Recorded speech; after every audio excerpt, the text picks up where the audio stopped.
Students, मैं अनीता भास्कर आप सभी लोग अपने यूट्यूब चैनल पर स्वागत करती हूँ। और असिस्टेंट प्रोफेसर परीक्षा की हम अब तक प्रैक्टिस सेट कर चुके हैं 10, और उसके बाद हमने सॉल्व पेपर भी किया है। और ये सॉल्व पेपर है उत्तराखंड का। कुछ क्वेश्चन इंपॉर्टेंट थे और मुझे लगा कि हो सकता है कोई क्वेश्चन रिपीट हो जाए, तो थोड़ा सा मैं वीडियो अपलोड कर देती हूँ। और बाकी आज आपकी परीक्षा 13 नवंबर को आपकी परीक्षा है ही है। तो चलिए शुरू करते हैं। वीडियो पसंद आए तो लाइक शेयर कमेंट अवश्य करेगा। और इसके बाद आप एलटी ग्रेड की तैयारी करना चाहते हैं तो जरूर तैयारी करें। उसके लिए हिस्ट्री और सिविक्स की तैयारी मैं अच्छी तरीके से कराऊंगी। और कमेंट अवश्य करें अगर आपको हिस्ट्री और सिविक्स से एलटी ग्रेड या टीजीटी पीटी की तैयारी करें। टीजीटी पीटी की वैकेंसी में अभी लेट है, लेकिन एलटी ग्रेड की वैकेंसी आने की पूरी संभावना है। और बाकी हिस्ट्री के क्वेश्चन, पॉलिटी के क्वेश्चन, सिविक्स के क्वेश्चन जो है ये तो सभी एग्जाम में पूछे जाते हैं। आरओ का एग्जाम जो आपका आरओ का है उसमें भी पूछे जाएंगे, तो सभी के लिए इंपॉर्टेंट है। वीडियो अवश्य देखें, चैनल को सब्सक्राइब कर लें अगर आप चैनल पर नए हैं, और बेल आइकन जरूर प्रेस कर लें जिससे नई वीडियो की नोटिफिकेशन भी आपको मिलती है। और वीडियो पसंद आए तो लाइक शेयर कमेंट अवश्य किया करें। तो चलिए शुरू करते हैं। और फर्स्ट क्वेश्चन, निम्नलिखित में से किस पुस्तक की रचना जैन विद्वान हरिभद्र सूरी के द्वारा की गई थी? राइट ऑप्शन इसमें है सम्रादित्य कथा। और हरिभद्र सूरी मध्यकाल के प्राकृत लेखक थे, और प्राकृत में उन्हें प्राकृत भाषा में उन्होंने उनकी सबसे महत्वपूर्ण रचना है सम्रादित कथा व धूरत खमाया थी। ठीक है। और श्वेतांबर संप्रदाय से जुड़े थे, और योग पर भी एक पुस्तक इन्होंने लिखी थी, योगा सुख माया। ठीक है, इंपॉर्टेंट पॉइंट्स है ये, जरूर नोट करें। दूसरा क्वेश्चन है, महमूद गजनबी के आक्रमण के समय मथुरा का शासक कौन था? तो राइट ऑप्शन हो जाएगा कुलचंद था। 13वां आक्रमण मथुरा पर किया था महमूद गजनबी ने, जहां का शासक कौन था? कुलचंद था। ठीक है, इंपॉर्टेंट क्वेश्चन है, बहुत कम मिलता है इस तरीके का क्वेश्चन, तो जरूर इसे ध्यान दें। और मथुरा को सुदृढ़ और सब रूपों में सुंदर मंदिरों को नगर कहा जाता है। उद्भिन्न मथुरा की बहुत प्रशंसा की है। मथुरा नगर को विध्वंस कर दिया तथा भीषण लूटपाट भी की थी। थर्ड क्वेश्चन है, राज तरंगड़ी और कुमारपाल चरित में राजपूतों के कितने वंशों का उल्लेख मिलता है? राइट ऑप्शन डी है 36। तो 36 वंशों का उल्लेख प्राप्त होता है कुमारपाल चरित, कल्याण के राज तरंगड़ी और कुमारपाल चरित में, जिसमें उन्हें राजपुत्र की संज्ञा दी गई। और ऐसा प्रतीत होता है तुर्कों से पराजित होने परिणाम स्वरूप उन्हें अपमानस्वर राजपूत कहा जाने लगा। जीतल नमक सिक्का बनता था, किससे धातु से बनता था? कौन सी धातु होती थी? ये होती थी तांबा। ठीक है। और इल्तुतमिश, बहुत बार हम इस क्वेश्चन को पढ़ चुके हैं टीजीटी पीजीटी यूसी नेट में सभी में। तो सिक्के जो चलाए थे, चांदी का टका और तांबे का जीतल। और टकसाल लिखवाने की परंपरा भी इसी ने शुरू की थी। फिफ्थ क्वेश्चन है, तैमूर के आक्रमण के समय दिल्ली का सुल्तान कौन था? और फिफ्थ क्वेश्चन का जो हमारा राइट ऑप्शन हो जाएगा, तैमूर के आक्रमण के समय दिल्ली का सुल्तान कौन था? गियासुद्दीन तुगलक शाह, अबू बकर शाह, या ये था खिज्र खां। राइट ऑप्शन क्या है हमारा? इसमें डी हो जाएगा Naseeruddin Mahmood Tughlaq.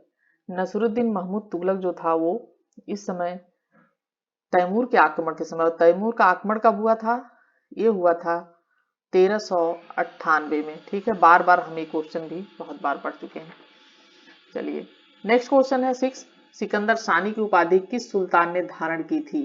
Balban, Firoz Tughlaq, Alauddin Khilji, Sikandar Lodi. Right option C है अलाउद्दीन खिलजी।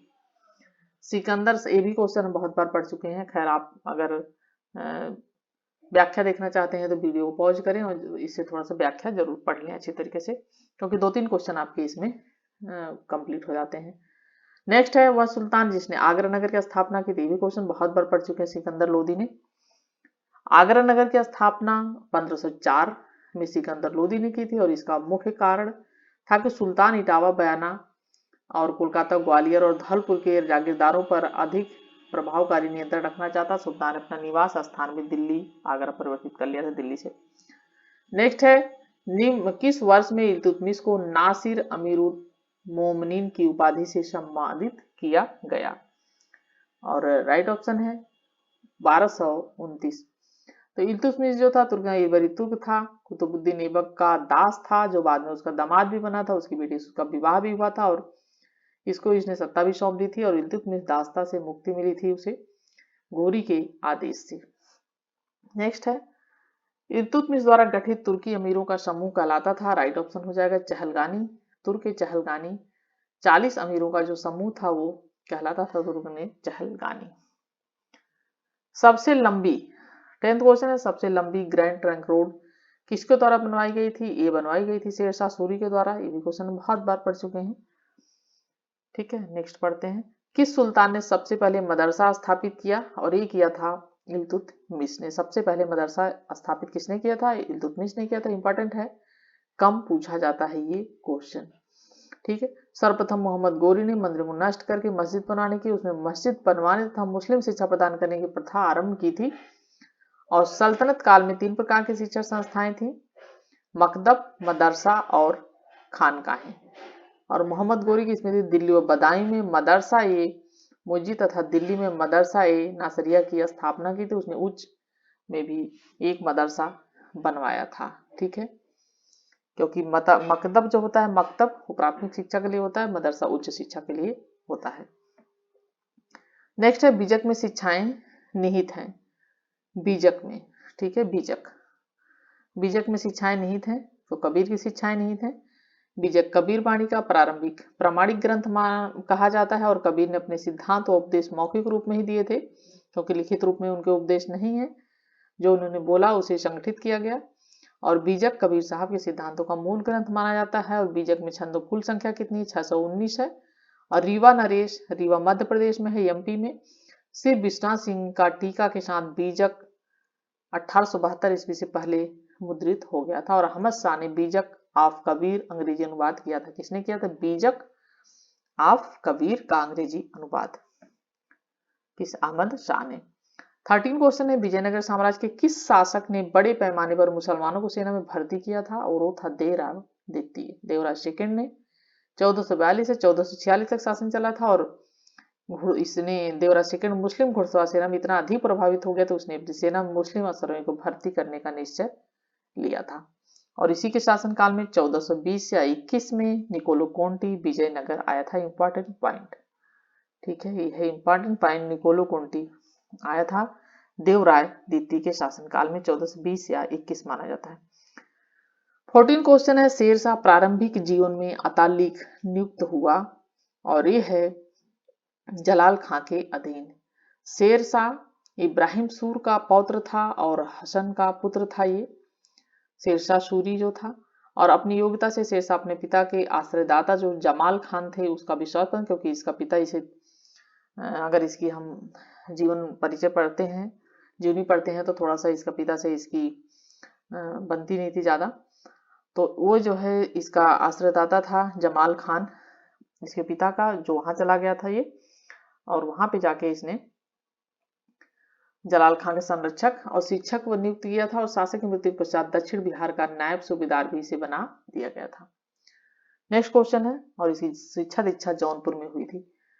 मुगल राजनीति में जिन सैयद बंधुओं का उल्लेख मिलता है वे हैं हुसैन, अली एवं अब्दुल्ला खां।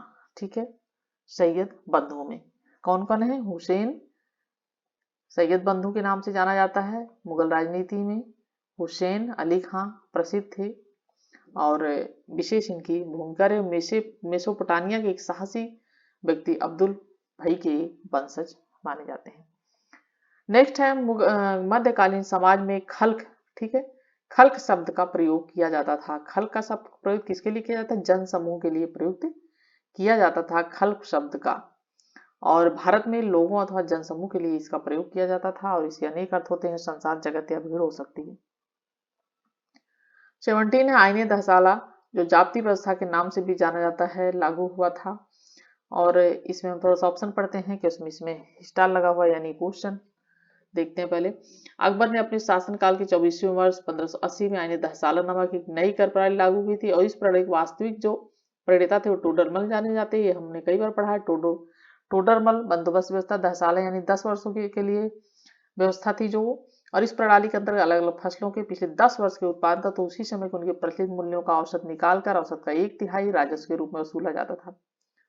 और 1/10 भाग हर साल वसूला जाता निर्धारित कर का, जिसे माल ए हरसाला कहा जाता था। इस प्रणाली के अंतर्गत कर की अदायगी नगद रूप में करना पड़ता था। यानी इसमें जो सन दिया है वो इसमें कंफर्म नहीं है, इसीलिए ये जो है 1580 में है और 1580 यहाँ पे दिया नहीं है।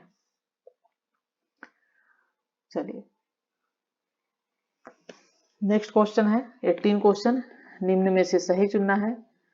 सही कथन, शाहजहां ने पश्चिमी जमुना नहर खुदवाई और इसका नाम नहरे बहिस्त रखा। शाहजहां ने भू राजस्व से घटाकर शाहजहां ने भू राजस्व से घटाकर किया, यानी कर घटाया। शाहजहां ने पश्चिमी जमुना नहर का जीर्णोद्धार करा, इसका नाम नहरे बहिस्त रखा। शाहजहां के शासनकाल में किसकों की दशा में सुधार हुआ? राइट ऑप्शन हमारा सी हो जाएगा, क्योंकि मध्यकाल में यमुना नदी से निकलने वाली नहरों में शहर में पानी आता था और फिरोज शाह तुगलक ने इस नहर को बनवाया था। ठीक है, किसने बनवाया था यमुना नहर में? आजकल बुरा हाल है यमुना नदी का, देख रहे हैं आप। और जिसे अकबर और जहांगीर के समय में सुधारा गया था और 1643 में बादशाह शाहजहां के फौजी सिपा सलार अली मर्दान की एक पुरानी नहर से दिल्ली के लिए पानी की व्यवस्था की गई थी और इसी पश्चिमी यमुना नहर का जीर्णोद्धार करके इसे नहर बहिस्त कहा गया था। जो यमुना नदी है दिल्ली में इस समय बह रही है, आगरा में भी बह रही है, लेकिन बहुत ही गंदी नदी हो चुकी है और यह सब बहुत बुरा हाल है नदी का।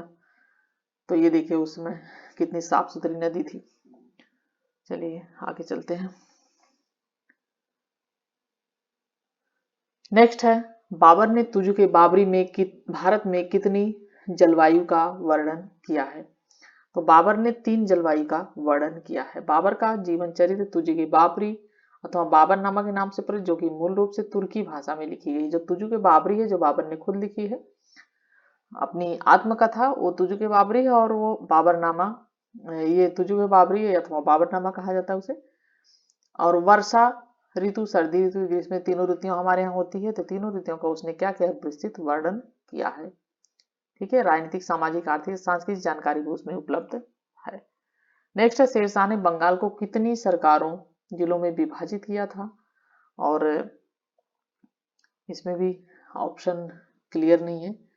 तो चौसा विजय ने शेर खां को बंगाल और बिहार का वास्तविक शासक बनाया था। शेर खां ने स्वयं बंगाल और बिहार का राजा घोषित कर दिया था।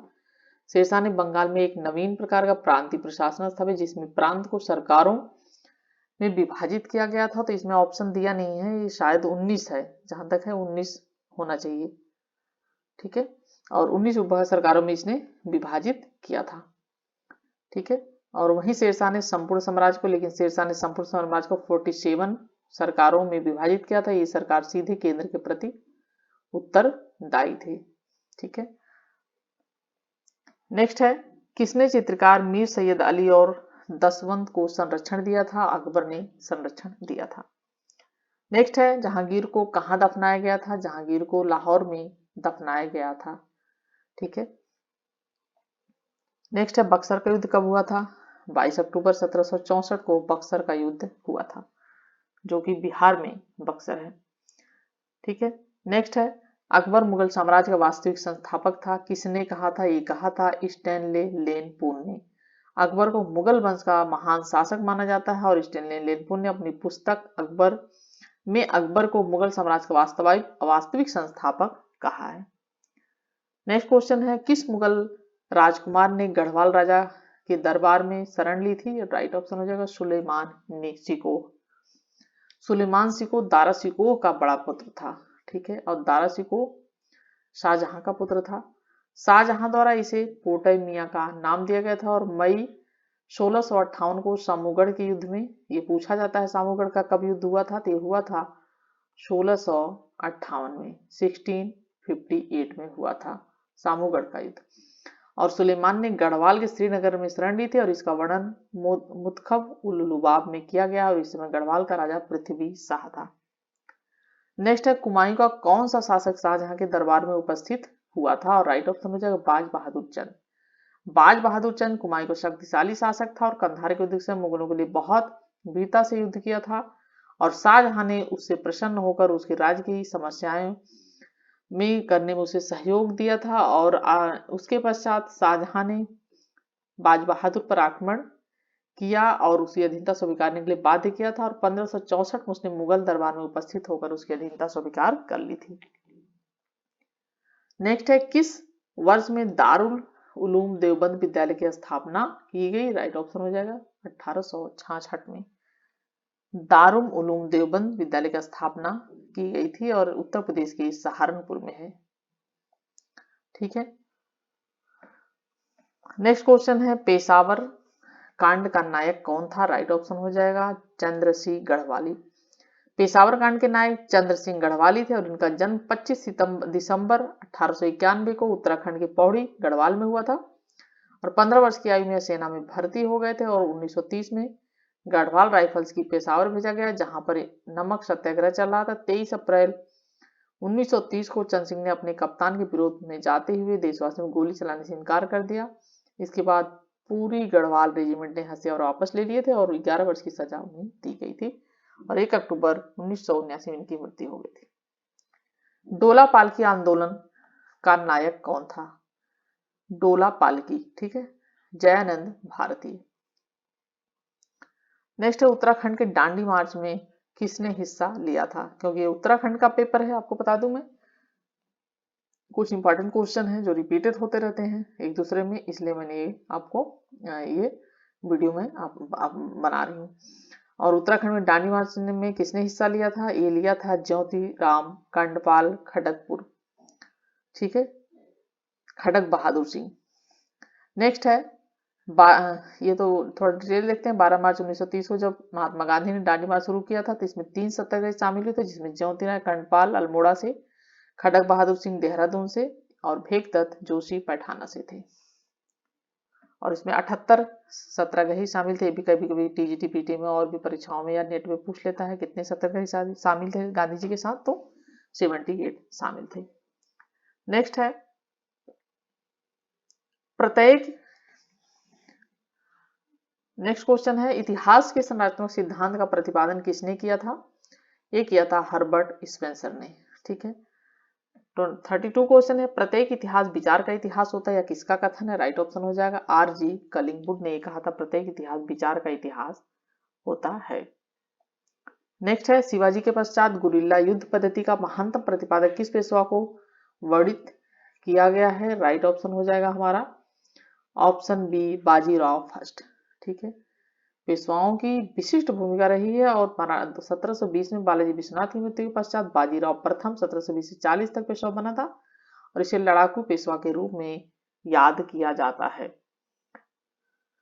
नेक्स्ट है गुरु गोविंद ने अपना नाम बदलकर गुरु गोविंद सिंह किस घटना के बाद किया था? और ये किया था पंच प्यारों के हाथों खांडने का पाहुल ग्रहण करने के बाद, ठीक है। पाहुल प्रणाली का आरंभ किया था और 10वें गुरु थे गुरु गोविंद सिंह और अंतिम गुरु थे और इन्होंने खालसा, इसमें दीक्षित जो व्यक्ति होता था उसे खालसा कहा जाता। दीक्षित होने वाले व्यक्ति को पंच कहकर यानी केश, कंघा, कृपाण, कच्छ और कड़ा ग्रहण करना पड़ता था तथा नाम के अंत में सिंह शब्द का प्रयोग आरंभ हुआ था और 1699 में गुरु गोविंद सिंह खालसा पंथ की स्थापना की थी और 10वें पातशाह ग्रंथ का नामक एक पूरक ग्रंथ का इन्होंने संकलन किया था। 35 है निम्नलिखित में से किस गवर्नर जनरल वायसराय ने पुरातत्वीय अवशेषों के रखरखाव में गहन दिलचस्पी दिखाई? राइट ऑप्शन हो जाएगा सी लॉर्ड कर्जन। लॉर्ड कर्जन इतिहास में पुरातत्व का विद्वान था और उसने 1904 में प्राचीन स्मारकों की रक्षा हेतु प्राचीन स्मारक अधिनियम 1904 पारित किया था। ये भी क्वेश्चन पूछा जाता है और 50,000 पाउंड निश्चित किए थे इसने स्मारकों की मरम्मत हेतु। और इसके अन्य प्रमुख कार्य थे सिंचाई आयोग 1901 में, पुलिस आयोग 1902 में सुधार किया था इसने पुलिस आयोग में और विश्वविद्यालय आयोग 1902 महत्वपूर्ण इसने कार्य किए थे लॉर्ड कर्जन ने। 35 क्वेश्चन हो गए, तो इसके जो बचे हुए क्वेश्चन हैं वो मैं नेक्स्ट वीडियो में करती हूँ। Thank you for watching video.